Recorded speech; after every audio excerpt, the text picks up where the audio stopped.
Okay,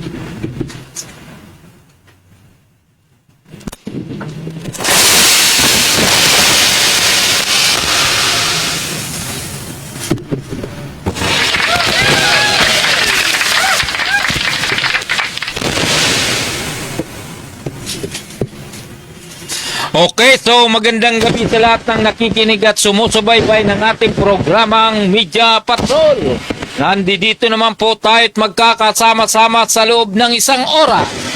Para sa opinyon, talakayan, hinaing ng bayan, tumawag lamang sa 0956-512-2086. Siyempre, dito lamang po yan sa impilan ng Paranaque Net Radio Worldwide.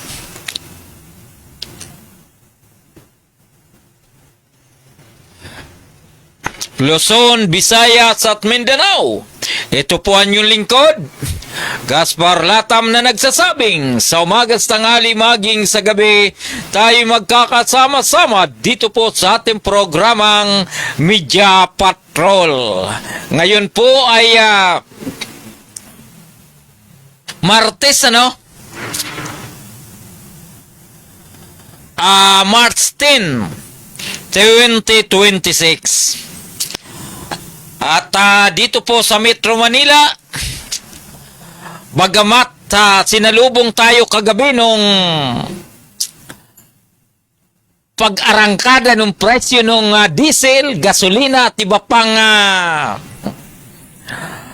commodities, laban-laban lang po tayo, At ganun din po yung sa usapin ng pagtugon doon po sa bilin ng ating presidente na si Pangulong Bongbong Marcos bago siya lumipad papunta ng ibang bansa. Ang sinabi niya, dapat ang mga ahensya ng ating gobyerno ay pansamantalang magkakaroon ng 4 na araw ang pasok sa pampublikong tanggapan. Doon po sa mga opisina na hindi po kailangan ang 24/7 na serbisyo, hindi po pwede yung hindi kasama po yung mga nasa emergency, katulad po ng hospital,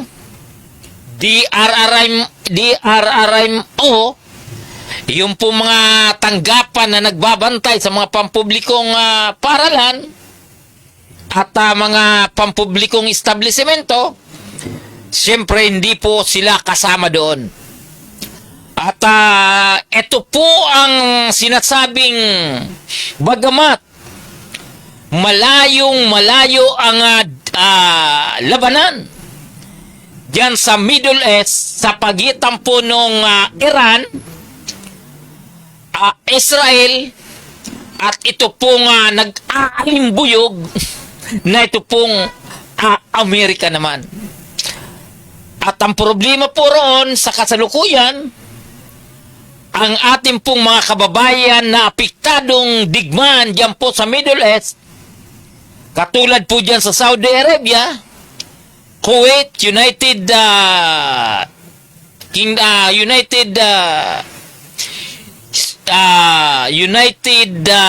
tawag nito yung UAE, diyan po sa Lebanon ay talagang may sinampulan na po yung Department of Migrant Workers, yung pong DW, Department of Migrant Workers, DMW, na yung pong isang pasaway na staff ng embahada ay tila nagpakitang gilas, nagpakita ng kawalan ng irresponsabling pananalita. Ngayon, balik siya sa Pilipinas. So, bagamat yung pagtaas ng krudo o ano pa mang mga minerals na kinukuha yan po sa Middle East, ito naman ay tayo ay naniniwala na ang gulo dyan ay matatapos at matatapos din. Siyempre, naniniwala din po tayo na hindi naman po papayag ang dakilang Panginoon na mananatiling magulo ang mundo. Pwede ba yon? At doon po sa 4 na araw na pasok, ipapalabas po natin yung video sa announcement ng ating butihing Mayor Edwin Olivares sa ginanap na flag raising ceremony diyan po sa bulwagang tanggapan ng lungsod ng Parañaque diyan po sa City Hall. So, kahapon po ito, Lunes ng umaga, no? At ipapalabas po natin yung bahagi ng kanyang report para sa mamamayan ng lungsod ng Parañaque. Pakikasanga, Chairman.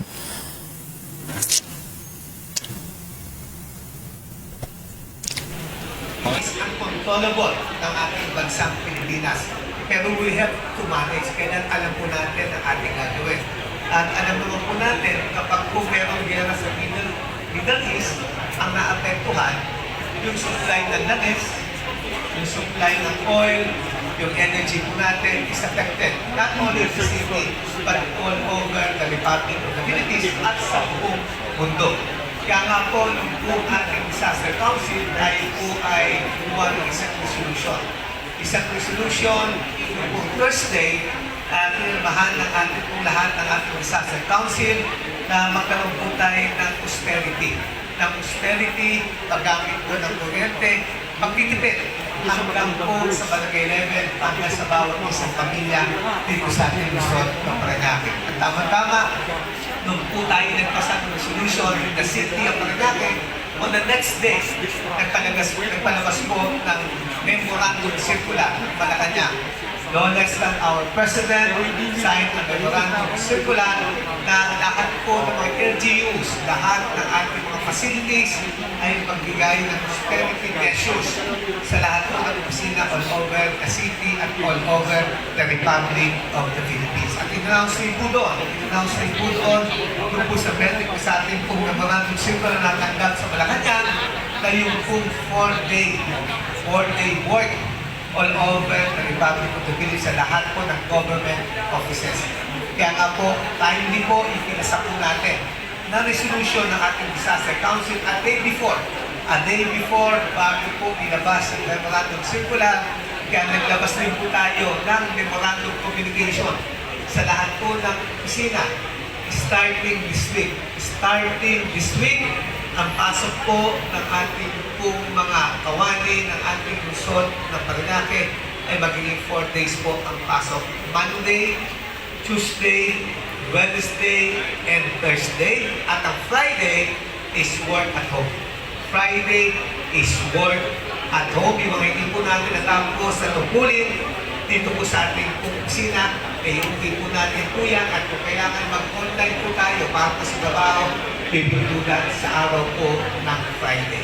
Ang hindi lang po kasama po dyan, yung ating mga frontliners. Lahat ng frontliners, lahat po lagi nagtaka-duty 7 days a week, 24 hours a day, yung ating mga health, yung ating sa disaster po natin, yung ating kapulisan po natin, at iba pong mga frontliners, lahat po sila ay hindi po exempted at hindi kasama doon po sa 4-day work na pina-implement ng ating bansang Pilipinas at ng ating pong lungsod ng Parañaque.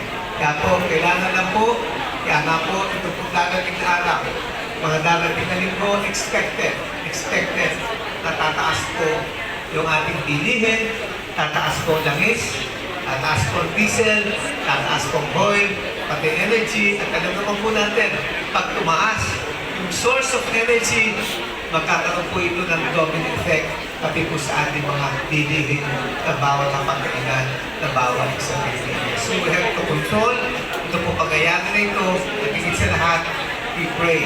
We pray na matapos po ang gera doon po sa ating po Middle East, sa Middle East po natin, na meron din po tayo mga OFW ng mga Pilipino na nagtatrabaho po doon, na sana po safe po sila sa kanyang po pinalalagyan. And I also like to take this opportunity to greet each and everyone, ang lahat po ng ating kababaihan, ang ating Women's Month celebration. Ayan. Iyon po ang sinabi ng ating butihing Mayor Edwin Olivares. So, ang pasok po sa lokal na pamalaan ng lungsod ng Parañaque, Lunes, Martes, Merkulis, Huwebes. Pagdating po ng Biyernes, Friday, ay work from home. Tama. So, yun po ang kaya yung mga department at sa kasalukuyan ay nag-a-adjust. Okay, so, alam naman natin na talagang tumaas yung presyo ng mga gasolina. At may kasunod po yan, may kaakibat po yan. Dahil yung mga transport group naman, yung mga sasakyan, nagamit po yan sa negosyo. Nag-aangkat po sila ng iba't ibang ori ng kalakal. Kapag galing po yan sa probinsya, dinala rito po sa Metro Manila, ay at automatikong ang iba, talagang nagtataas po sila ng presyo para yung gastos nila sa biyahe, sa transportation, sa gasolina ay kanila pong makuha naman. Kahit sa halimbawa, sila ay nag-aangkat ng iba't ibang gulay sa lalawiga sa lugar ng Baguio. Kapag ibinaba po yan dito sa Metro Manila, kailangan nilang mag-adjust ng presyo para hindi naman po sila malugi. Pero sana doon naman po sa mga negosyante ay huwag nyo naman po samantalahin. Katulad po ng ibang mga gasolinahan na wala pa nga sa oras yung pagtaas ng presyo, ay advance na silang mag-isip, advance na silang nagpatupad sa pagtaas ng presyo ng kanilang mga kalakal naman o ang kanilang produkto. Kaya nangyari, kumilos po yung Department of Energy, yung iba po ay nasa poll at yung iba ay tila maisasara na wala po sa kanilang inaasahan. So sana sa usapin ng krisis, dapat tayo naman ay mga Pilipino, dapat tulong-tulong tayo. Kung nagsakripisyo ang isa, nagsakripisyo ang dalawa, dapat sana yung iba naman magsakripisyo din. Hindi po yung may problema na, may krisis na, wala pa rin ibang inisip, kundi yung tinatawag na magsasamantala. So yun po ang mahirap doon. So doon po sa ating mga kaibigan, mga kababayan naman, Luzon, Visayas at Mindanao. So batid po natin na very critical, masalimuot din po ang usapin dito sa pinagbabawal na droga, dahil nga po sa sinasabi nila na sa kasalukuyan ay tila naging maluwag ang gobyerno sa usapin ng pagpupursige na habulin, hulihin ang mga na i-involve doon po sa pinagbabawal na droga. Actually, kung ako po ang inyong tatanungin, pakiramdam lang po ito ng ating mga kababayan. Pero ang totoo, very tight naman po ang ginagawa ng ating kasalukuyang gobyerno sa ilalim ng pamumuno ng ating kasalukuyan na si Pangulong Ferdinand Marcos Jr. tungkol po sa pagpapatupad ng batas na ito, yung tinatawag na Republic Act 9165 o mas kilala doon po sa tinatawag na Comprehensive Dangerous Acts of 2002. Dahil ang sinabi ng ating butihing presidente, dapat ang pagpapatupad ng batas ay makatao, na kung saan sa kasalukuyan nangyayari at nangyayari na nga po ito sa kanyang administrasyon. Hindi naman po tayo nagyayabang, ano? Hindi naman tayo nag-aangat at hindi rin po tayo sabihin po natin na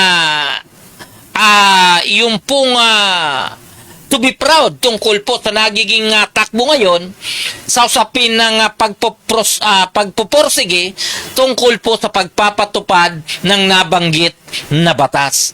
So si ang Pangulong Ferdinand Marcos naman, mula po 2022, ngayon naman po ay 2026 na, regards po natin itong si Justin Trinidad, ngayon po ay 2026 na, tuloy-tuloy po ang programa ng ating Pangulo na wala pong bumubulagta tuwing umaga o kaya gabi.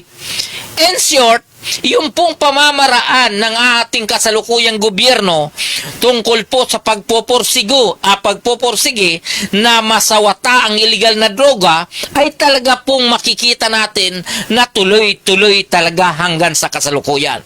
Opo, so yung po ang sitwasyon, no? Mamaya-maya lang pagkatapos po natin ng ating patalastas, ipapaliwanag po natin yung nilalaman nung tinatawag po ng Board Regulation Number 3 Series of 2017 na kung saan ito po ay may kinalaman tungkol po sa usapin ng strengthening the implementation of Barangay Drug Clearing Program ng gobyerno.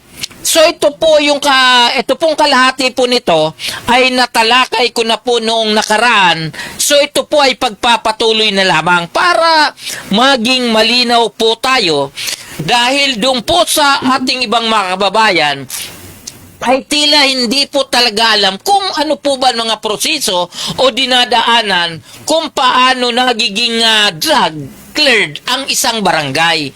Ngayon, sa pamagitan po nitong Board Regulation Number 3 Series of 2017 ay malalaman nyo na po kung ano talaga ang nilalaman nito at kung ano po ba talagang basihan ng implementasyon ng nabanggit na programa ng ating gobyerno. Chairman, pakipatalastas please.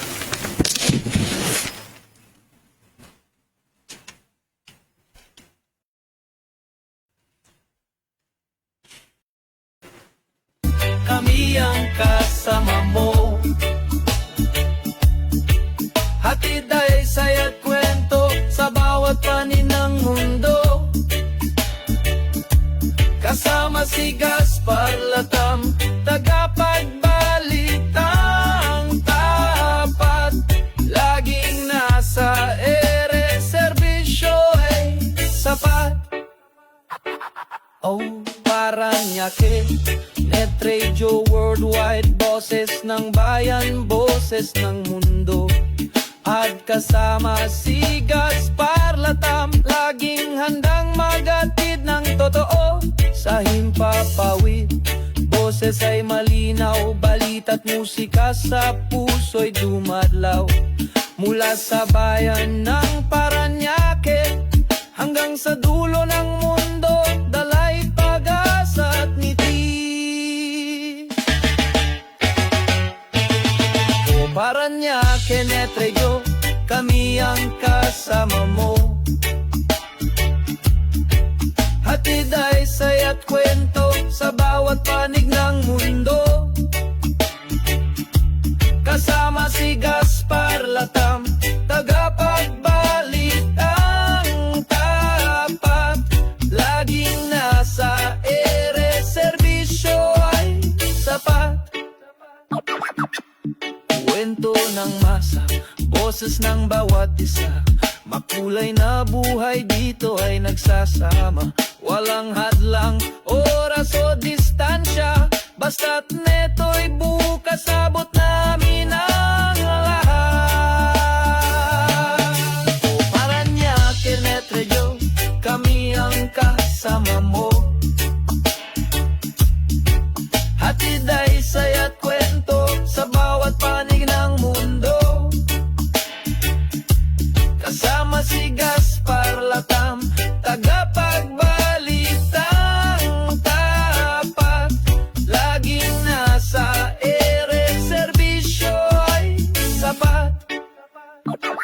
Ako'y Paranaque, Net Radio Worldwide, boses ng bayan, boses ng mundo.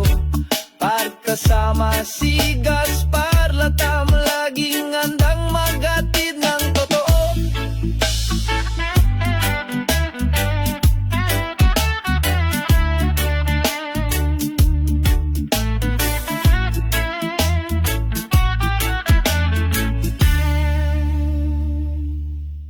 Soy umalaw ang hinayin ng bayan.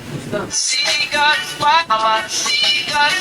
Latam, laging handang maghatid. Okay na? Ayan. So, regans po natin yung mga nasa online, ha? Yung pong si Justin Trinidad.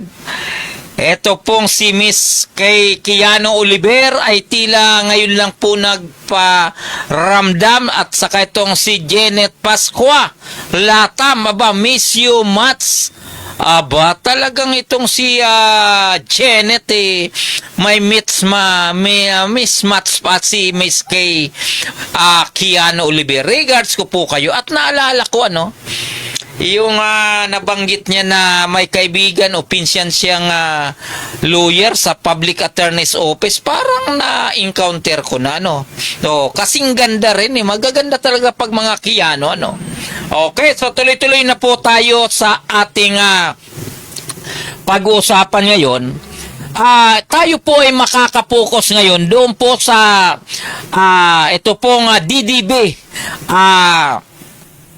Regulation Series of 2017. Dito na po tayo sasapin ng Section 4 BADAC Committee. The BADAC shall have the following committees. Committee on Operation. Ang Committee of Operation po, ang kasama po rito yung chairman ay sangguniang barangay member kagawad. Sa at least, siya po ang committee ng peace in order. Members, executive officer or chief tanod.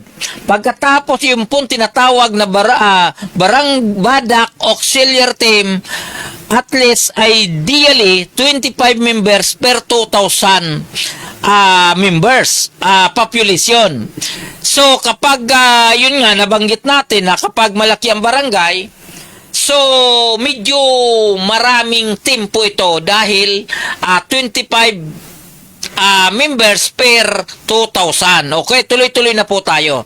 Ngayon, ito pong number 2, letter B, Committee on Advocacy. Ang chairman po nito, ang sangguniang barangay members, kagawad, inuulit po natin, sangguniang barangay member at saka kagawad, lalong-lalo na po yung nasa Committee of Chair of Women and Family.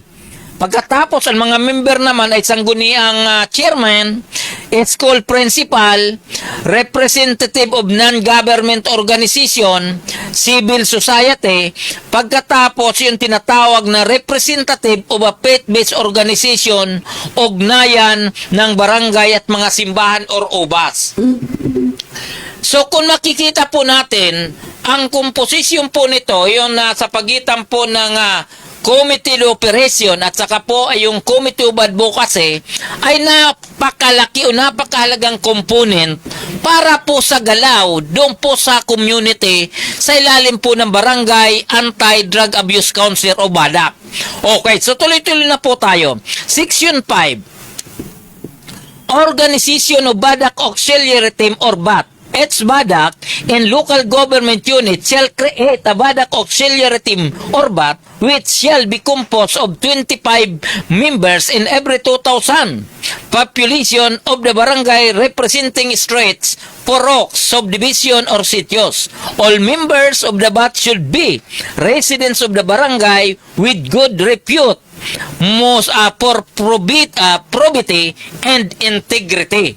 So, ibig sabihin po, yung mga miyembro nito at least ay may tuturing natin na may magandang reputasyon doon po sa kanilang komunidad.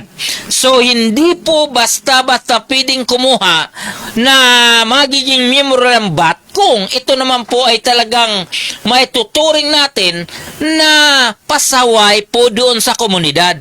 Ang sinasabi po good repute for probity and integrity. Okay, the following are the function of BAT o tinatawag na Barangay Auxiliary Team.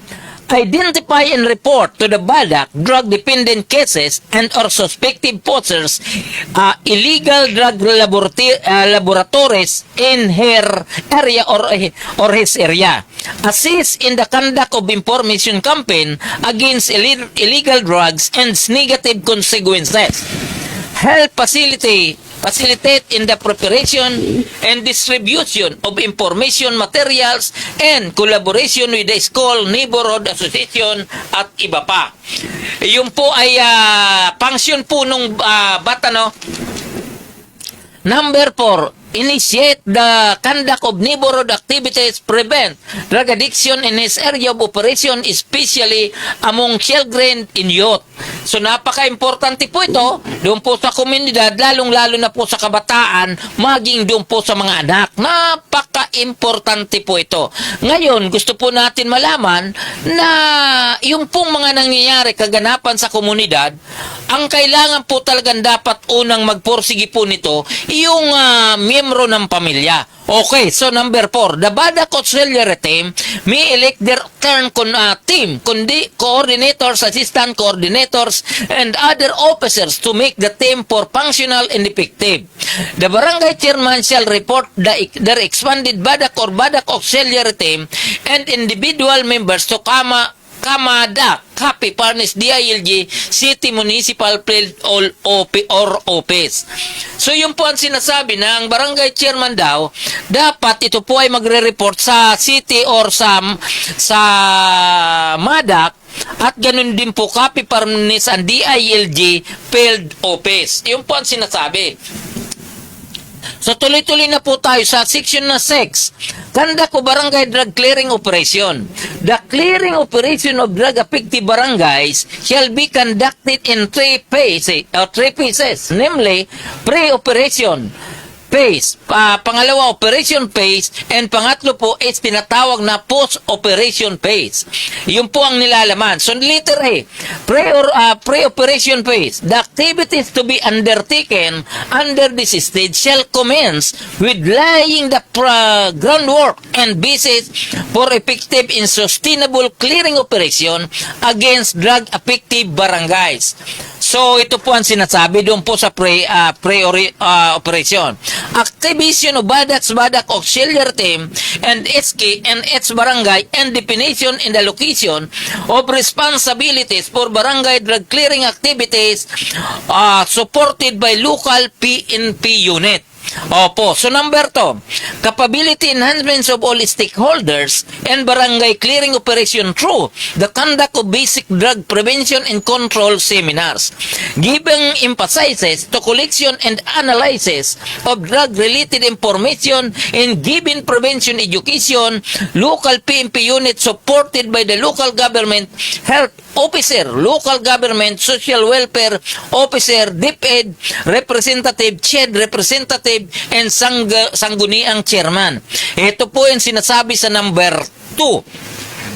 Number 3, organization of house cluster with designated cluster leader and its barangay. The cluster leader shall directly report to BADAC chairman all essential facts of any illegal drug activities with his cluster, such as name of possessor users, marijuana cultivation activities, clandestine laboratory operation, and other drug-related data,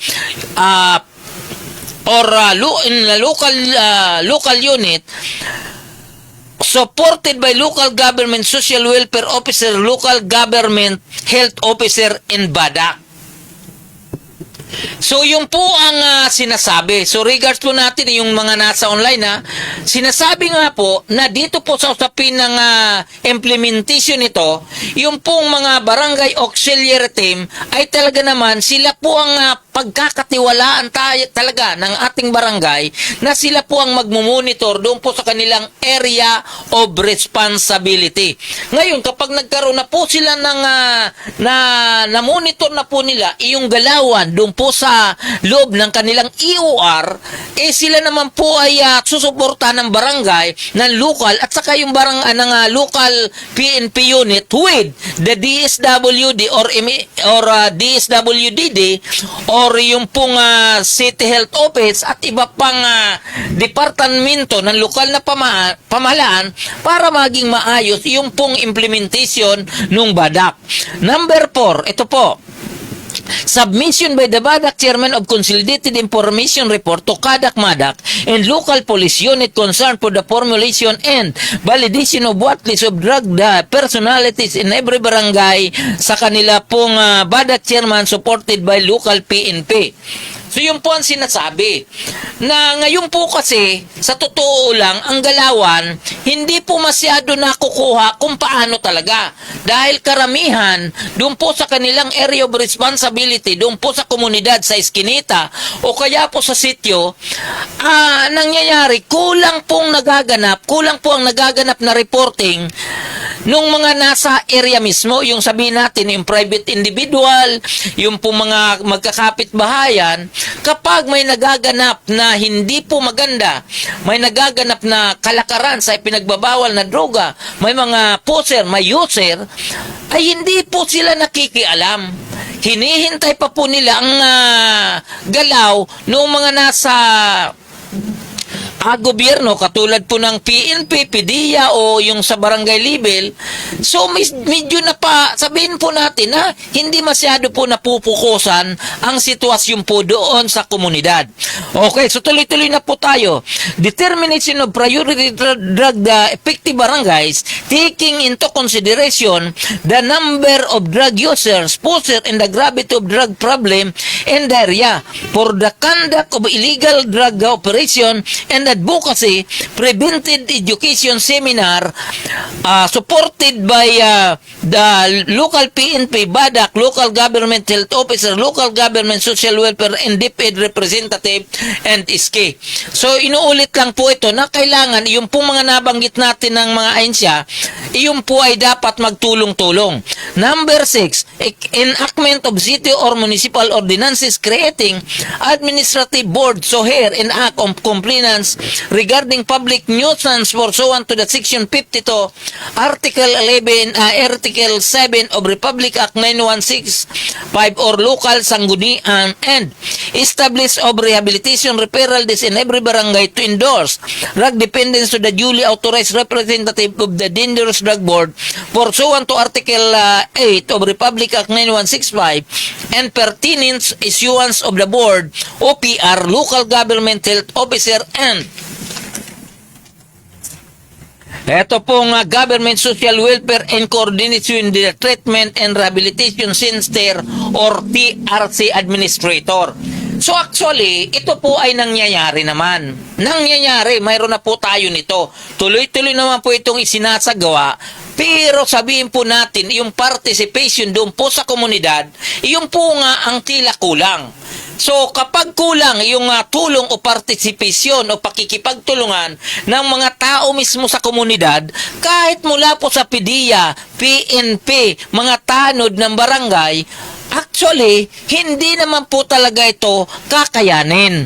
Kaya po, siyempre tayo po ay nananawagan para po doon sa strengthening o BADAC activities doon po sa inyong area of responsibility o kaya doon po sa barangay, dapat bawat isa makipagtulungan mula kay lulo at lula, nanay at tatay, ate at kuya at yung pong mga kabataan.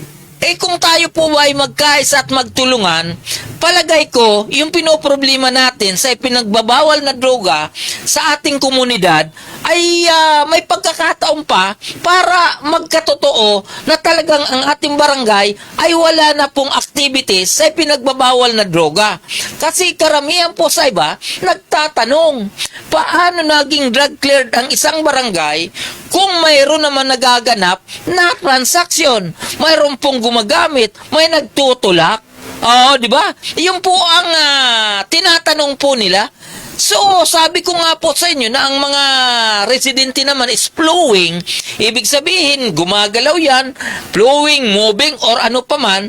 Kaya hindi po talaga natin ma-maintain na yung diniklara na drug clear ng isang barangay, mananatiling drug clear dyan sa loob ng isang buwan, isang taon, o sa mga susunod pang araw.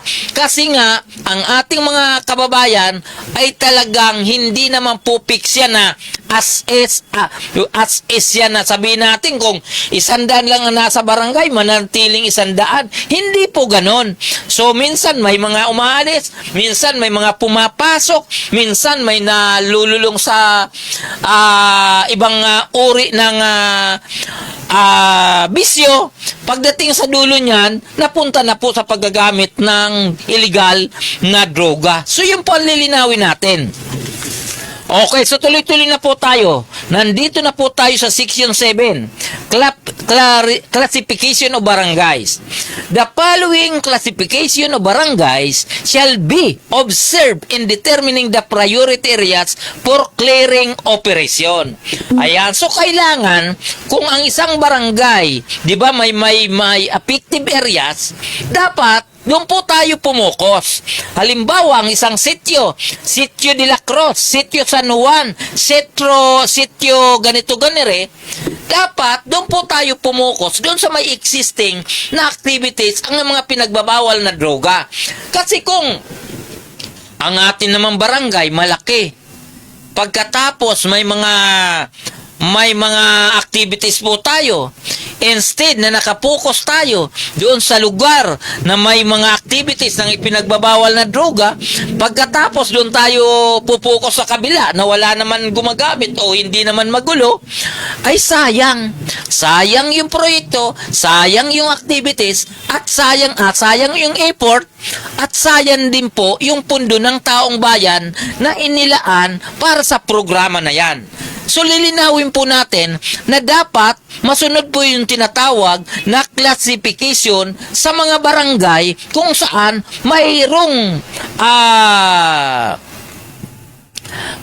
activities ng ipinagbabawal na droga. So, ito po ang dapat. Okay, so letter A, drug unaffected barangay. So, ibig sabihin, has not yet ever played or visit by illegal drugs activities. So, actually, sasabi nga nila, wala naman mga sityo, lugar o barangay na hindi po naapektuhan ng droga. Actually, ako po ay naniniwala na mayroon pa kasi may mga ron tayong tinatawag na compound. Mayroon po tayong tinatawag na eskinita. Mayroon po tayong tinatawag na sityo na yung mga lugar na yan ay maaaring wala naman po talagang activities ng ipinagbabawal na droga. Pero the rest, ay may tuturing po natin na mayroon po talaga. Inuulit ko, mayroon po talaga. Pero, sabi ko na nga, kung mayroon nga doon sa ating komunidad, hindi po talaga natin ito dapat iasa lang doon sa mga men in uniform. Mula sa PDEA, sa mga kapulisan, o kaya ano pang departamento, o kaya ahensya ng gobyerno, at mga barangay tanod, kasi hindi nga po talaga ito kakayanin. Halimbawa na lamang po, kung ang anak mo, may 3 or 5 tayong pamilya, di ba? May anak tayo na sabihin po natin na pasaway na, sa umpisa pa lamang, makatapos ang 1 o 2 taon, inalaman po patala natin ang anak natin ay sabihin natin na involved na sa paggamit ng ipinagbabawal na droga. So ngayon, ano po ang dapat nating gawin? Dapat niyan, tayo po ang pamilya niyan, dapat yun kagad ang tutukan natin na kung hindi natin pwedeng ilantad dahil sa kahiyaan o gusto natin proteksyonan ang pangalan ng ating pamilya, ay di gawan nyo na pong paraan na mahinto ang kanilang paggamit ng droga. Kung sa ano inyong pamamaraan. Halimbawa, kung may pira lang naman may pira naman po kayo, katulad ng ibang ginagawa ng ibang pamilya, na ito po ay pinapasok doon po sa private rehabilitation center, yung privado. Di ba kasi mayroon man. Opo, pero yung mga walang-wala po talaga, yung nasa community level, sa depressed area, sa mission areas, kailangan po natin na kung hindi na po natin kaya ang ating anak, ipagkatiwala po natin ito sa ahensya ng ating gobyerno. Kasi ang gobyerno, ginawa po ito para sa kabutihan ng mga mamamayan. Hindi po ito kabutihan ng gobyerno. Hindi po ito gagawa ng masama sa usapin ng implementasyon ng kanilang mga programa. So, yun po ang lilinawin natin. Okay, letter B.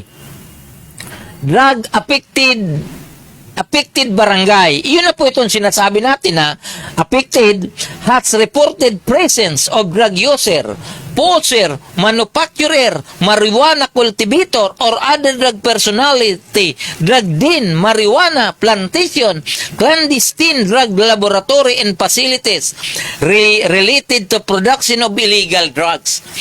So ito po yung pangalawa, letter B, yung drug affected barangay na supposed to be, dapat maagapan po natin sa pamagitan po ng barangay auxiliary team or BAT. Dapat tayo po nagmumonitor dahil una may mga homeowners, may mga kapitbahay natin, umaga, tanghali, hapon, gabi, nakikita po natin kung ano ang galawan doon po sa komunidad. Di ba? Kahit actually may pinagkaiba, no? Kasi kapag nasa depressed areas, mission areas, alam naman natin na ang tao diyan talagang flowing, napakarami, di ba? At pagdating naman po din sa mga eksklusibong village, ay tila iba rin po ang galawan ng mga nakatira diyan. Sabi nga nila na pag village po yan, medyo malalaki ang bahay nila. So kung ano man po ang mga kaganapan sa loob, parang hindi po masyado napapansin. Pero kung may kayo naman po ay kapitbahay, imposible na hindi natin malaman kung ang kanilang activity sa lugar ay walang ginagawang naiiba. Kasi kung tayo nga, kapitbahay natin, hindi natin kung ano alam ang kaganapan doon sa kapitbahay natin. Pagkatapos may masama na palang ginagawa doon, may mga activities na hindi tama, iasa natin sa tanod, iasa natin sa PDEA, iasa natin doon sa mga min-in-uniform. Kapitbahay mo nga, hindi mo alam, araw-araw mong nakikita, wala kang alam. Pagkatapos, sisisihin natin yung mga miyembro ng ating kapulisan kung bakit hindi nadetektan. Wala pong ganunan. Kailangan, inuulit po natin, dapat yung participation ng komunidad, yung pakikipagtulungan sa programa, yung po napaka-importante, di ba? Okay, so tuloy-tuloy na po tayo. Itong tinatawag na serious affected area, yung tinatawag na reported presence of any of the following: clandestine drug laboratory, warehouse, marijuana, plantation, drug. Ito po ay serious na po ito. Ibig sabihin, malala. Ngayon, kung malala, maaaring alam na po ito ng mga min-in-uniform. Alam na ng barangay, alam na ng mga nanunungkulan. So, anong dapat nating gawin? Tulong-tulong na. Di ba? Kasi malala na po ito. Kailangan na po nating kumilos. Okay, so ito po. Number 2, moderate affected. Reported presence of drug poser and or users and ito pong tinatawag na slightly affected reported presence of drug users. Tama. Ano po ito, no? Unaffected barangay, drug affected barangay, seriously affected, moderately affected, and slightly affected. So ito po ang mga nilalaman. Pagkatapos, ito po ang tinatawag na drug cleared barangay. Yung pong sa usapin ng drug cleared barangay, marami pong nalilito tungkol dito. Di ba? Marami pong nalilito na sabi nga po nila, paano naman magiging drug cleared ang isang barangay? Kung mayroon naman pong mga kaganapan na halimbawa may nakikita natin, may gumagamit, may nagtutulak, may kung ano-ano pa, bakit paano naging drug cleared barangay? Okay, so babasahin po. classified as a previously drug affected and subjected to drug clearing operation and declared free from any drug activities pursuant to the parameters set forth by this regulation. Ganito po yan. Doon po sa ating mga kaibigan. Pero bago po tayo magpatuloy, so gusto ko po muna na magkaroon tayo ng kaunting patalastas para pagbalik natin, matalakay natin maigi yung tungkol po dito sa usapin ng drug cleared barangay na kung saan ang ating pong syudad na may 16 na barangay is already declared as barangay drug cleared. So mamaya po pagbalik natin, i-itemize po natin to at isa-isahin po natin kung paano po ito nangyari. Okay, so drug free world, Mr. Chairman. Drug free world. Sabi nila kung gagamit ako ng coke, makakapag-party ako buong magdamag. Ang ganda. Salamat, ma. Sige, anak. Mag-enjoy tayo mamaya.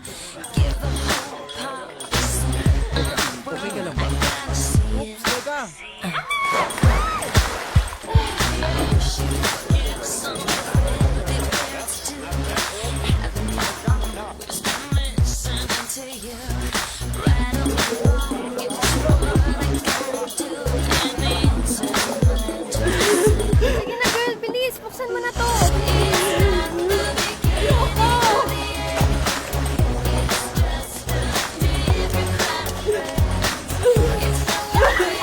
Sabi nila kung gagamit ako ng coke, makakapag-party ako buong magdamag. Nagsinungaling sila. Alamin ng katotohanan. Mamahalin niya raw ako habang buhay kung hihit-hit kami ng crack. Diyan ka lang! Tumahimik ka! Tahimik! Wala kang kwenta! Isa ka lang! Mahal kita! Tumigil ka sabi! Tama na! tumulong.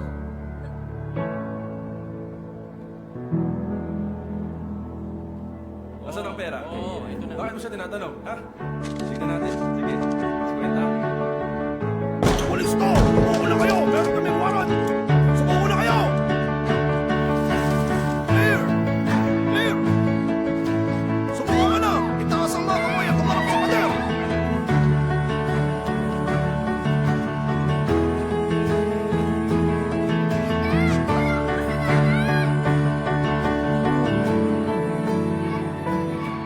Mamahalin daw niya ako habang buhay kung sasabayan ko siyang humit-hit ng crack. Nagsinungaling siya. Alamin ang katotohanan tungkol sa crack. drugfreeworld.org. Okay na. Ayan, okay. So, yan po ang ating pong pinapakita. Dahil tayo naman po ay advocacy natin ay makatulong sa ating gobyerno tungkol po dito sa usapin ng mga programa na may kinalaman sa pinagbabawal ng droga. Ganito po yan. Marami po ang nagtatanong, paano daw naging drug cleared ang isang barangay? Sa pagkakalam po ng inyong lingkod, mula po 2019, nagsimula po yung tinatawag na Barangay Drug Clearing Program. Opo, so ito po ay dito po sa lungsod ng Parañaque, ang pagkakalam ko po ay pinamunuan po ito ng Barangay Anti-Drug Abuse Office or PADAW noong 2019. Opo, ngayon, palibasa nung panahon na yan, panahon po yun ng dating Pangulong Rodrigo Duterte, na talagang alam po natin kung anong klaseng programa ang ibinaba mula po sa executive body papunta po doon sa barangay level, na kung saan hindi naman po lingid sa ating kalaman na ito pong si Pangulong Duterte talaga na ipinakita niya yung tinatawag na kamay na bakal doon po sa mga batas o implementasyon na gusto niya pong mangyari sa kanya pong administrasyon. Ngayon, focus po tayo dito sa usapin ng ipinagbabawal na droga. So, ito po ay implementation po na to ay, ito nga pong binabasa natin ay nakapaloob po ito sa Board Regulation number 3 Series of 2017 mula po sa Dangerous Drug Boards na kung saan yung pong binabasa natin ang batayan po nito ay ang mga sumusunod. Okay. Section 8 Parameters for declaring drug cleared status of drug affected barangays. Doon po sa atin mga kaibigan, sa ating po mga kababayan, sabihin po natin, pakitutukan lang po ito. Dahil ito po yung tinatawag na parameters for declaring drug cleared. Inuulit po natin parameters, o mga sukatan para maging drug cleared ang isang barangay. Letter A, non-availability of drug supply.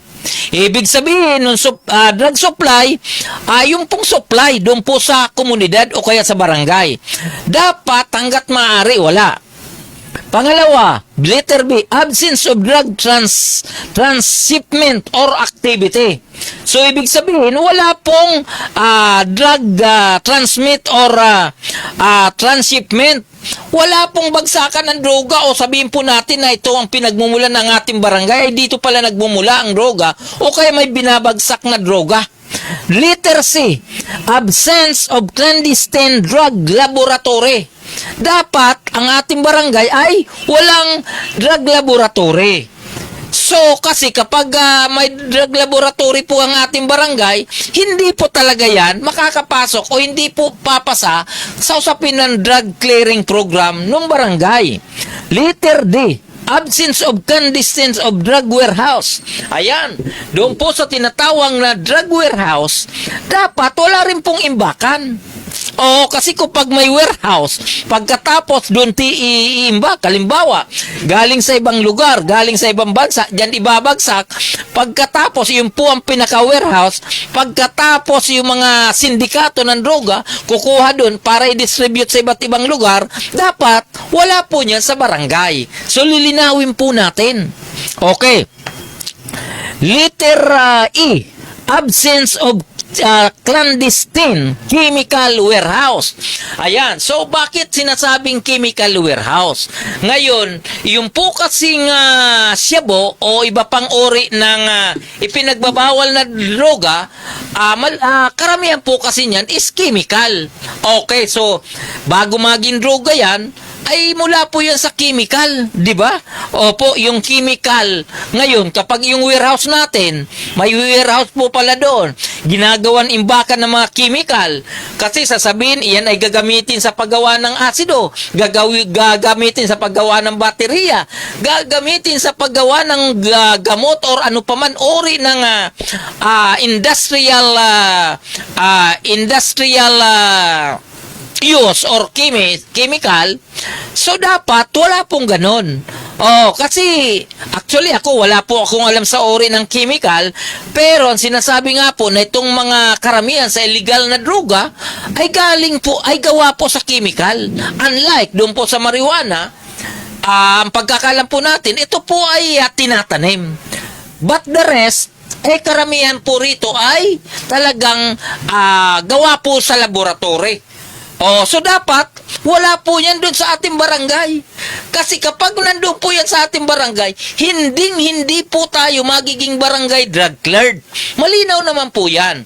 Okay, dito po sa letter F, absence of marijuana cultivation site. Dapat ang ating barangay ay wala pong cultivation o walang taniman ng marijuana o walang site na tinataniman ng marijuana. Hindi rin po tayo madadrug cleared. Okay, so letter G, absence of drug den, dive or resort. Ayan. So, ibig sabihin, dapat wala pong drug den o gamitan ng droga. Lalo na po, di ba, nababalita natin noon pa man siguro hanggang ngayon, na may mga tinatawag na drug den. yung isang unit, ginagawan drug din sa mga condominium, sa mga villages. Mayroon pong isang bahay doon na gagawin drug din. Yung mga kaibigan pupunta doon para magsaya, para magkaroon po ng acquaintance o magkaroon ng sabihin natin na magkita-kita tayo, banding. Pero may another activities po pala sila na kasabay yung paggamit ng droga. Ganon din po doon sa mga resort na hindi naman po lingid sa ating kalaman. Na ang pagkakalam natin hanggang ngayon, may mga lugar na ginagamit pa rin po, may mga resorts na tila may mga activities pa nung ipinagbabawal na droga. Ngayon, kung iyon po ay sakop ng iyong barangay, hindi po kayo ma-declared nung tinatawag na drug cleared. Iyon po ang batayan, Okay, yung tinatawag letter H, absence of drug poser. Ito, medyo question din po ito is a line of question po ito dahil dapat daw ang isang barangay dapat wala pong drug poser. Yun po ang sinasabi, bago po may declared ang isang barangay, dapat wala na pong drug poser na nakalista doon po sa PDEA Barangay Watchlist o kaya talagang as in wala. Kasi kung meron, hindi ka rin po may declared bilang barangay drug cleared. Ayan, okay, so letter I, absence of drug user or dependent. Dito po sa mga masalimuot po ang dalawang ito, yung letter I at saka letter H. Kasi sinasabi, dapat yung pong isang barangay, kapag i-declared na barangay drug cleared, dapat wala po palang tinatawag na user o kaya yung tinatawag na dependent. Ibig sabihin po ng dependent yung hindi na makapagtrabaho kapag walang droga. Hindi na makalabas ng bahay kapag walang droga. Hindi na makapag-isip kapag walang droga. Iyon po yung tinatawag na dependent.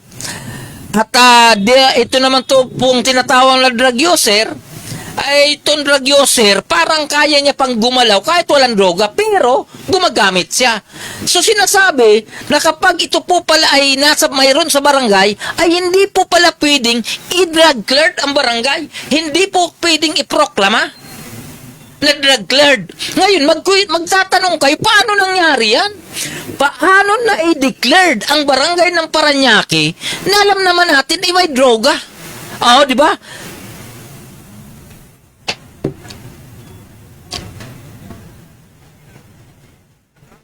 Yes, sir.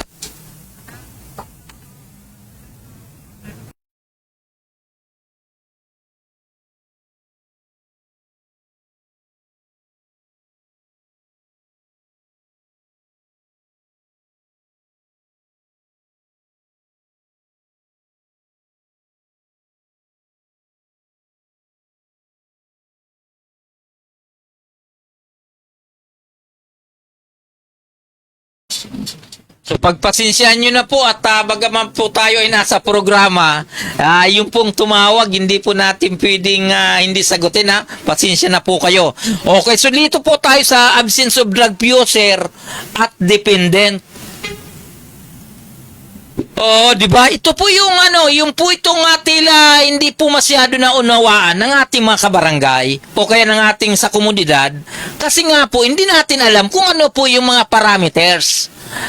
Di ba? Kasi katulad po dito sa lungsod ng Parañaque, nagsimula po tayo doon po sa Barangay Drug Clearing Program noong 2019. Matagal-tagal na po, di ba? 2026 na ngayon.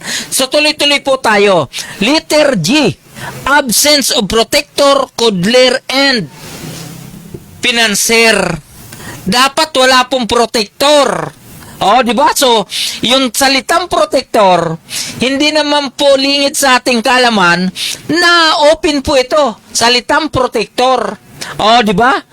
So, sinasabi nga ni palibhasa si Kagawad, pinoprotektahan yung kanyang pamangkin. Pinoprotektahan ang kanyang kamag-anak ni kumpare.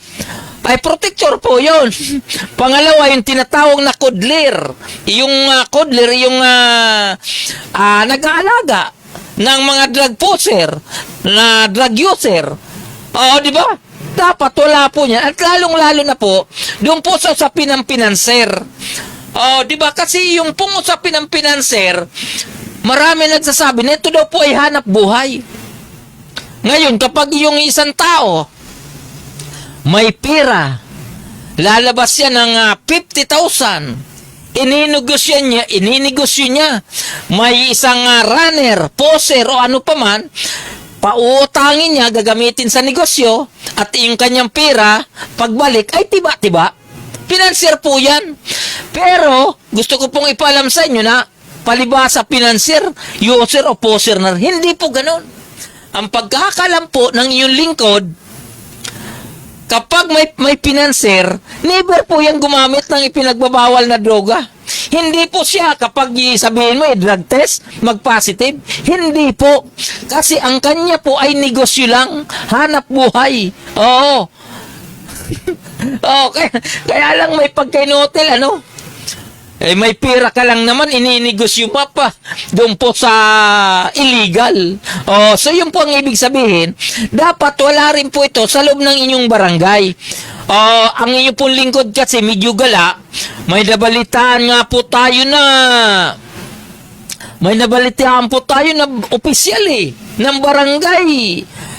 Sabi, pinanser daw. Hindi po sila nakaligtas kasi nung panahon ni Pangulong Duterte, kapag ikaw po ay nasa PRRD list o kaya ikaw ay nasa PDEA Drug Watch list, ay dapat magsabi ka ng katotohanan. Kaya yung po mga pinanser, drug lord, drug poser, noong mga panahon na yun, ay tila, sabihin natin, naging bahag ang kanilang buntot. Yun naman po talagang katotohanan. Okay, so na letter K, active involvement of barangay official in anti-drug activities. Ibig sabihin, dapat yung pong mga barangay official ay aktibo. Aktibo doon po sa tinatawag na anti-drug activities. O ano po yung mga drug activities? Halimbawa, pupunta doon sa komunidad, ipaliwanag kung ano ang advantages nung gumagamit ng droga. Ano ba ang mangyayari doon sa tao na gumagamit ng droga? Ano ba yung pagdating po doon sa tinatawag na drug operation, si Kagawad, si Kapitan? Nandiyan dyan po ang suporta. Nandiyan dyan sila sa field. Katulad ng isang barangay ng Parañaque, na ito pong si si Mario Elemines, kapag mayroon operasyon po doon po sa kanilang barangay, nandoon po siya. Yes, sir. Hello.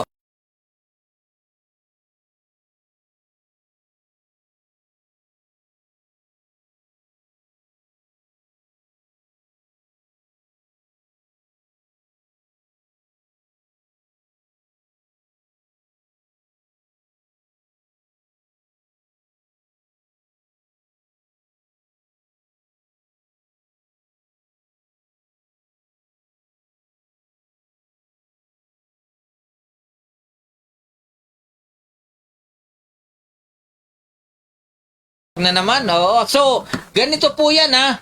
Ayan, letter K, active of involvement ng barangay official in anti-drug activities. Opo, so ito po ay kasama. Kasi kapag ang mga barangay official, kapag sila po ay masigasig, malaking bagay po ito para masugpo yung illegal drugs doon po sa kanilang komunidad. Yung po ang katotohanan yan. Okay, so, ano po yung letter L? Ayan. Letter L, active involvement of sangguniang kabataan to help maintain the drug-liberated status of the barangay. Baka ma-interpret nyo na naman, ano? Itong tinatawag na active involvement of sangguniang kabataan to help and maintain the drug-liberated status of the barangay. Liberated. Ibig sabihin, yung barangay mo ay hindi apektado nung aktibidades ng mga illegal activities, lalong-lalo na po yung droga. Wala pong na-involved. Nakakagalaw ng flowing ang mga kabarangay natin, ang ating mga kababayan, na walang droga. Oo, kapag ito pong dapat, yung sangguniang kabataan ay tumulong sa pagpapanatili para maging drug-liberated status ang barangay. Oo, di ba? Huwag po nating i-misinterpret yung salitang liberated.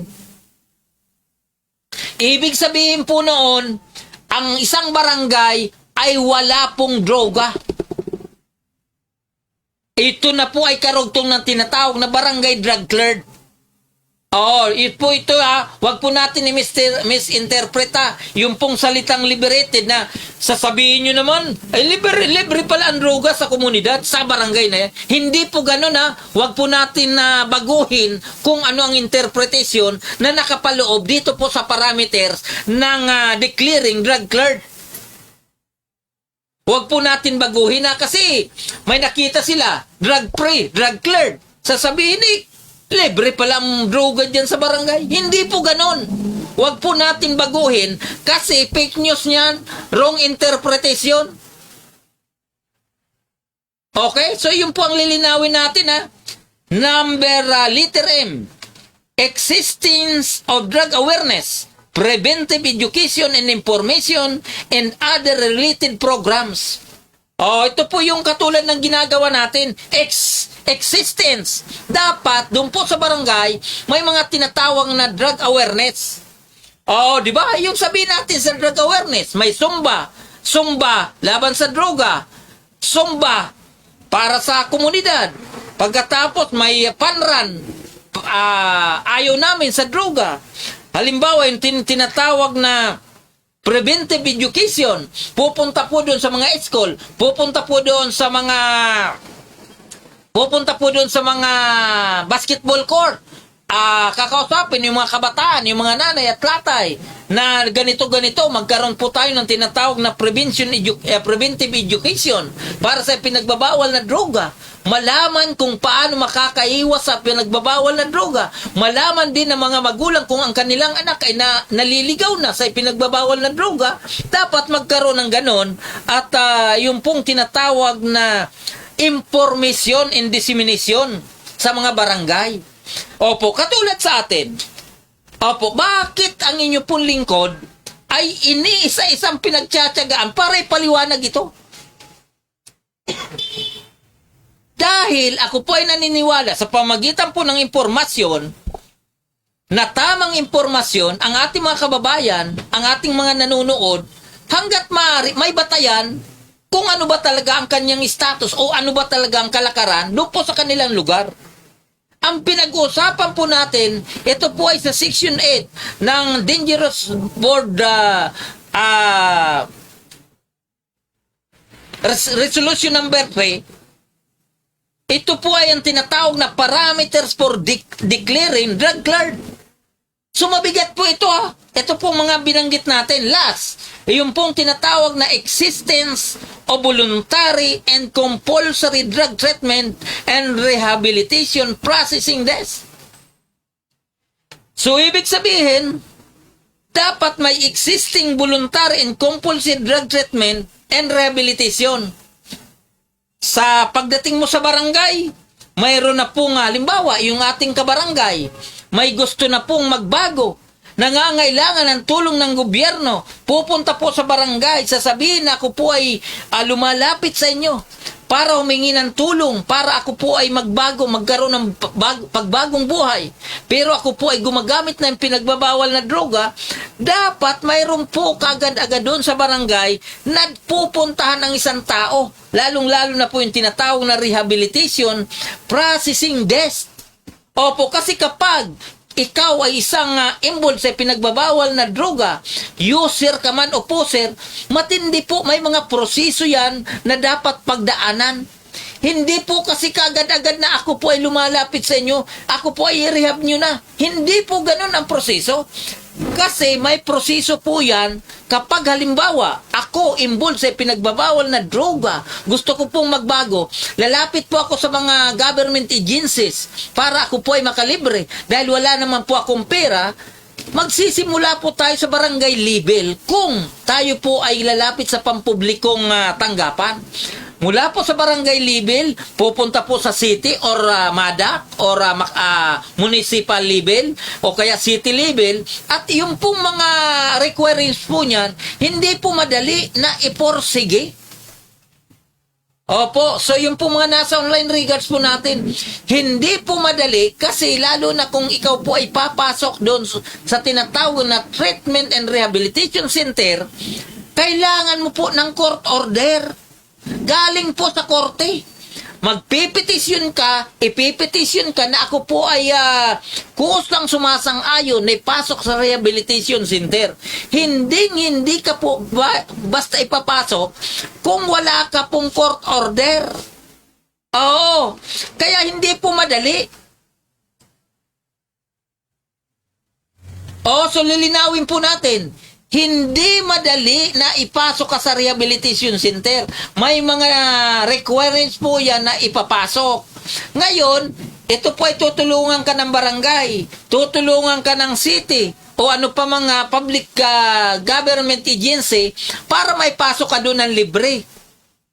Di ba ngayon, kung ikaw po ay nagpailalim sa usapin ng rehabilitation program within 3 months or 4 months or 6 months or 8 months, dapat naman tapusin ninyo. Kasi po, bawat araw sa pananatili nyo sa mga pampublikong rehabilitation center o kaya private man yan na binayaran ng gobyerno, may gastos po kayo. Ginagastusan po kayo ng gobyerno para po kayo manumbalik sa komunidad. Makapagtrabaho ka, mamuhay, magkaroon ka ng pamilya na wala po kayong droga.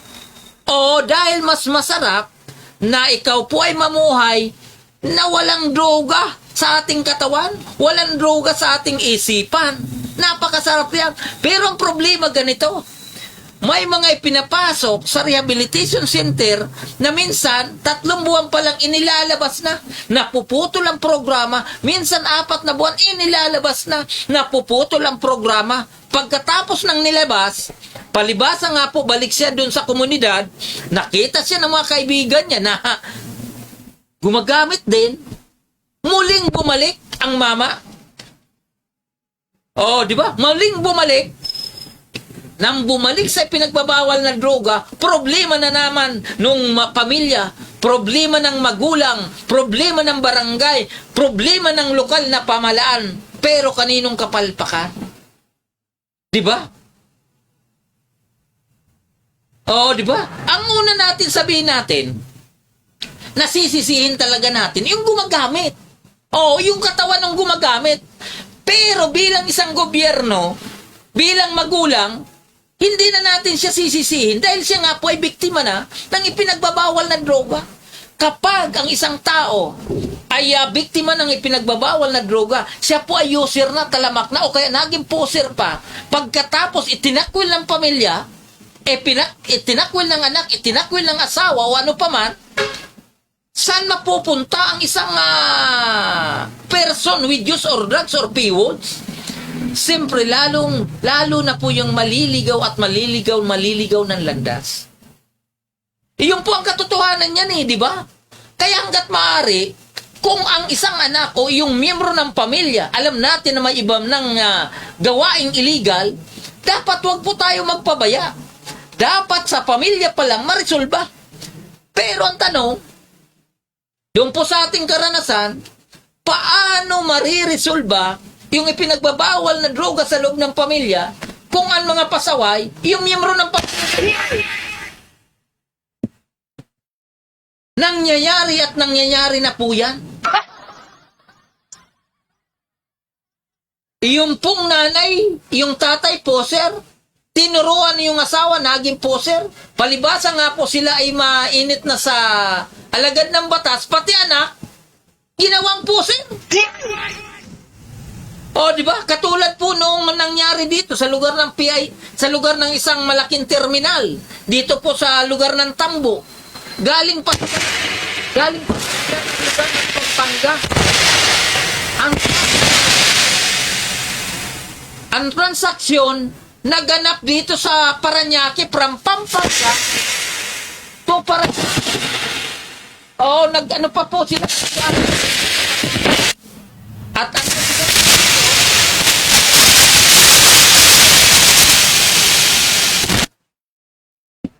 ang mabigat po rito, kasama yung asawa, kasama yung lalaki, kasama yung asawang babae, kasama pa yung babae na anak. Ay ang problema, yung kanilang transaksyon pala ay miyembro ng Police Drug Enforcement Unit from Pampanga din. Oh, isipin nyo po yan, pinamana na yung pagbibinta ng droga sa kanilang anak. Oo, di ba? So kaya po dapat ito po ay talagang pagtutulungan mula po sa pamilya, sa komunidad, mga kapitbahay, mga barangay official, hanggang po sa local or national level, dapat tulong-tulong. Kasi kapag hindi po tayo makipagtulungan, ay wala pong mangyayari dito sa usapin ng barangay barangay clearing operation program. Wala pong nangyayari dahil ayaw makipagtulungan ng komunidad eh. Oh, di ba? So, ganito po ang nangyayari. Ngayon ba, ibibilangin ko po ito. 1, 2, 3, 4, 5, 6, 7, 8, 9, 10, 11, 12, 13, 14, 14 parameters bago ma-proclamang drug cleared ang isang barangay. Ganun po kahirap. Ngayon, paano magtatanong po kayo paano nangyari yan? Ito po ay initemize. Ito po ay inisa-isa. Kung ano po ang sinasabi dito po sa mga tinatawag na parameters ng DDB board regulation, lahat po ito ginawa ng lokal na pamahalaan ng lungsod ng Parañaque, from barangay, city, hanggang po sa national level. Yung po kasama po ang PDEA, kasama ang Philippine National Police, kasama po ang DILG, kasama po ang DOH, ay nagawan po ng paraan ng lokal na pamahalaan ng lungsod na Parañaque na yung pong mga barangay po na ito ma-declared. But unfortunately, dahil nga po ang mga tao sa komunidad ay talagang matitigas ang ulo, yung pong ibang mga barangay, yung pong mga nagsipag na-undergo na po doon po sa usapin ng Community-Based Rehabilitation Program or CBDRP doon po sa barangay level. Yung nag-undergo na po ng tinatawag na Treatment and Rehabilitation Program doon po sa TRC. Yung pong nag-undergo na po doon po sa holding BADAC holding rehabilitation holding capacity ay bumalik at yung pong naipasok natin sa Balay Silangan. Yung pong Balay Silangan, ito po yung mga bahay tanggapan ng mga tinatawag na drug poser. At ang mabigat po rito, ang inyong pong lingkod ay kasama doon sa nagproseso kung paano po may balik sa Balay Silangan o paano may ilagay sa Balay Silangan yung mga drug poser. Yung pong mga nasa PDEA Barangay Drug Watch List ay kaunti lang po yung nakikipagtulungan. Pero sila po ay bagamat hindi sila nakipagtulungan sa usapin ng programa ng local government unit, pero po naman sila ay under monitoring o under surveillance na po ng ating mga uniform. Pero hindi na po dito sa rehabilitation and treatment program. Doon na po sila sa operasyon. Yun po ang nangyayari. Kaya marami po sa atin, dito po sa lungsod ng Parañaque, marami po mga drug poser na sa kasalukuyan po, may sarili na po silang security, may sarili na po silang guard sa loob ng kulungan sa BGMP. Karamihan ay nandoon na po sila dahil sa ginawang operasyon ng ating mga men in uniform dito po sa lungsod ng Parañaque sa panguna po ng Philippine Drug Enforcement Agency or PDEA ay itong tinatawag na Philippine National Police or itong sub-station at saka yung tinatawag na Station Drug Enforcement Unit ng DSDEU Parañaque. Kaya marami pong sa kasalukuyan ay marami pong nakukulong. Opo, marami pang nasa kulungan ngayon. Yung pong mga pasaway na mas ginusto pa po nilang magpatuloy na magpasaway kaysa makipagtulungan sa ating gobyerno.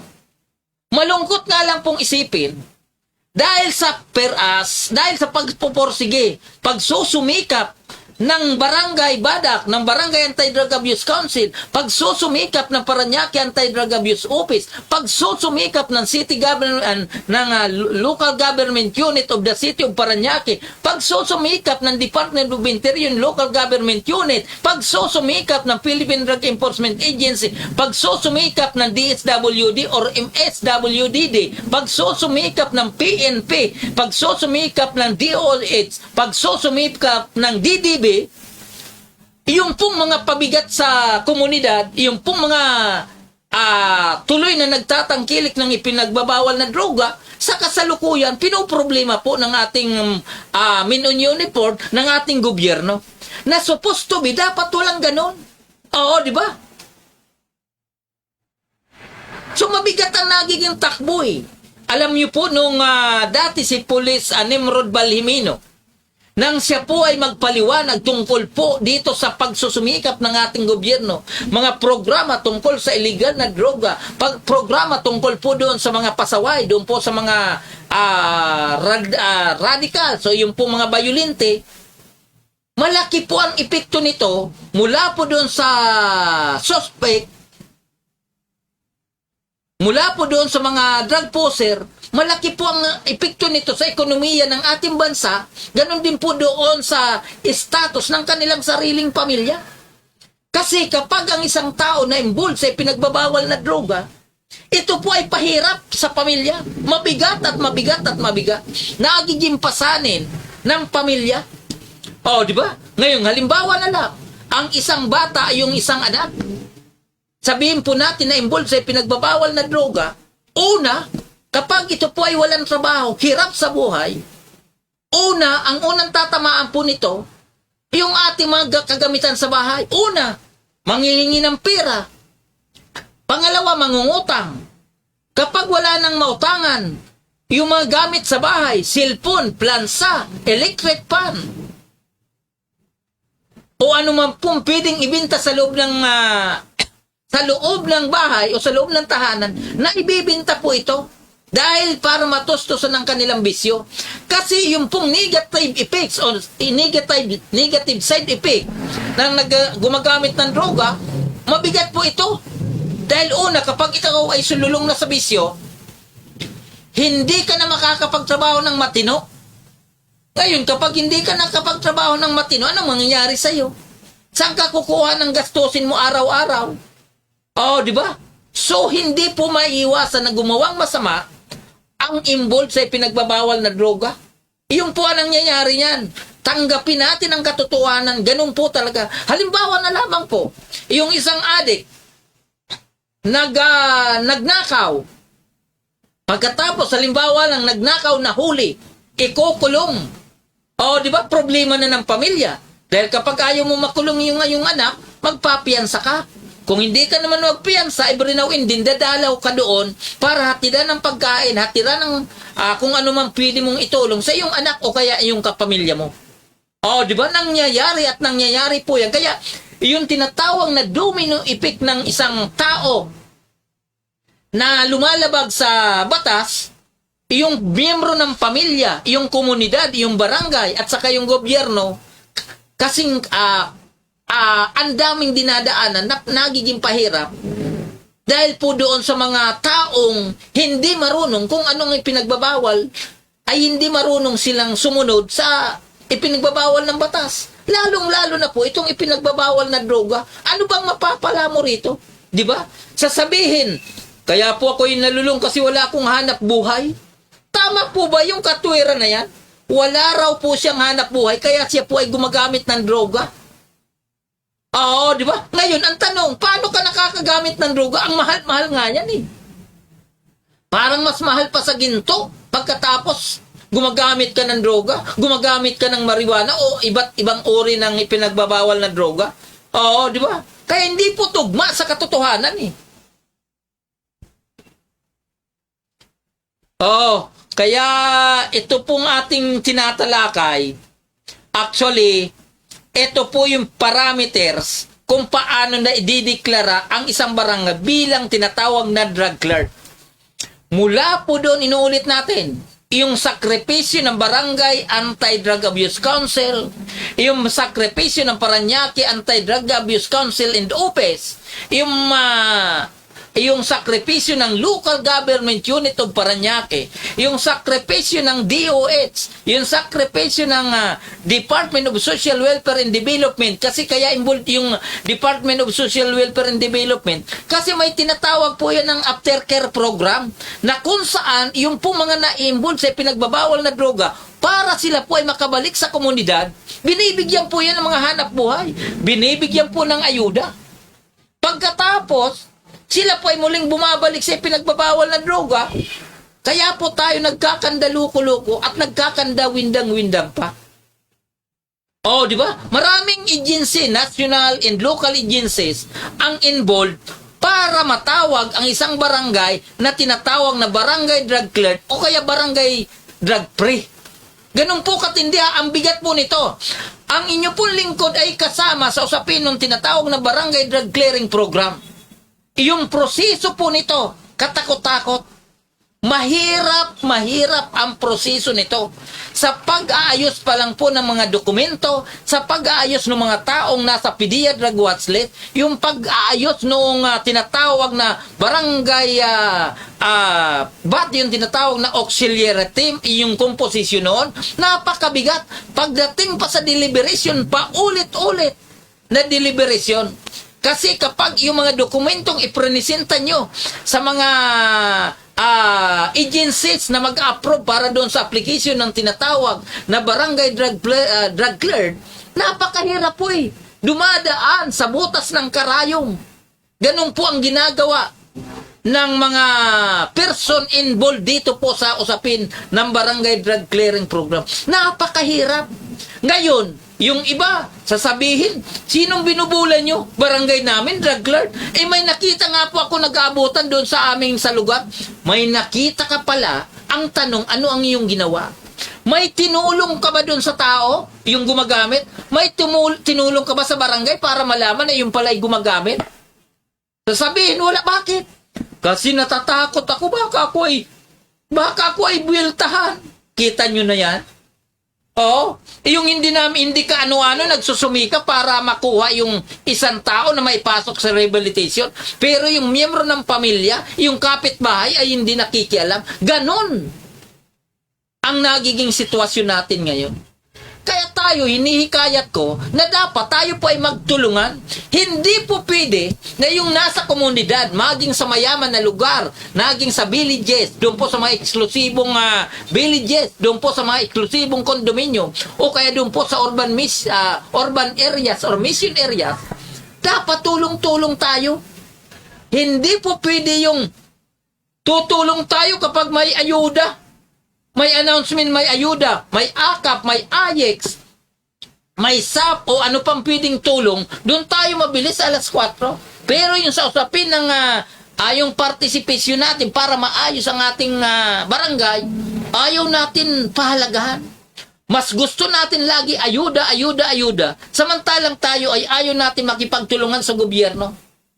Oo, di ba? Yung po ang mabigat. Yung pong sinasabi po natin ito, lahat po rito may batayan. Hindi po tayo gumagawa po rito ng kwento.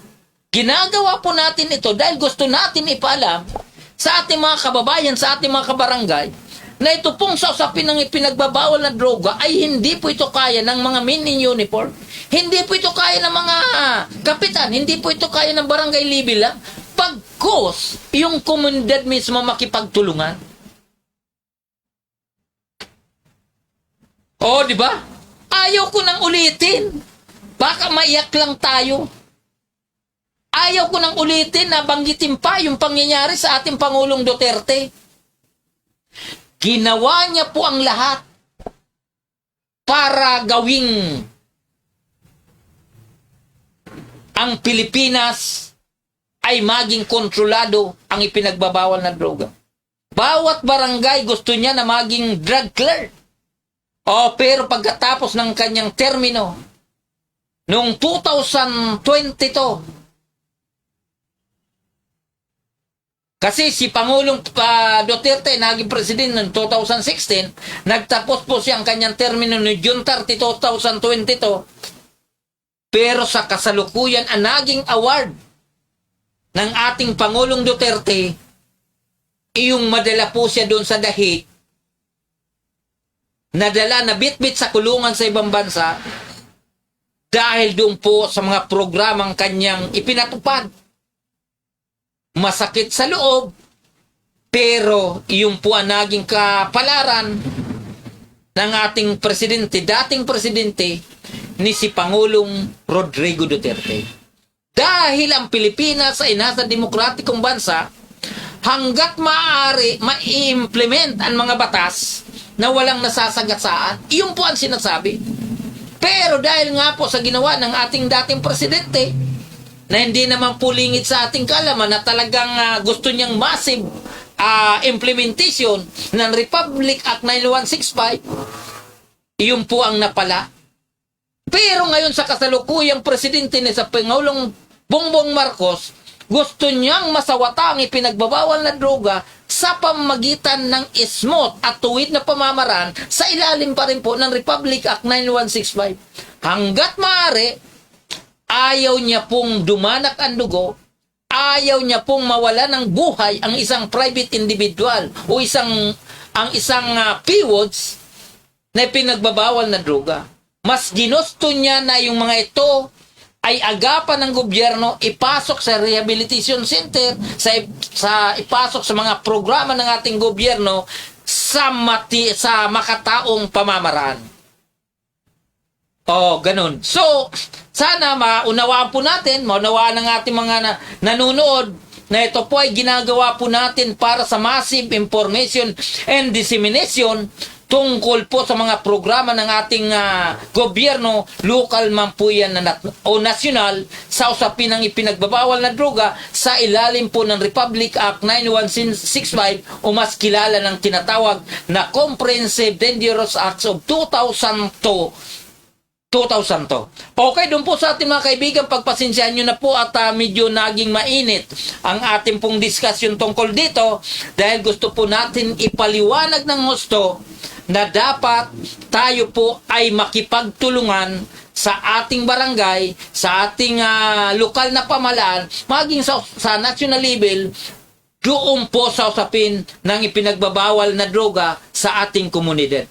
Kayo, ikaw, tayo, dapat tayo po ay magtulong-tulong para masawata po ang ipinagbabawal na droga sa ating komunidad na hindi kailangan dumanak pa ng dugo, hindi kailangan na magbuhis ng buhay kung tayo po ay nakikipagtulungan sa mga programa ng ating gobyerno. Okay, doon po sa ating mga kaibigan, Luzon, Visayas at Mindanao, ang oras po natin ay ganap ng 10:00 ng gabi. Okay, so tayo po ay magpapaalam na at doon po sa mga nasa online, lalong-lalo na po itong si Beautiful Villa Pascua Nobleza, yan po sa lugar ng Negros.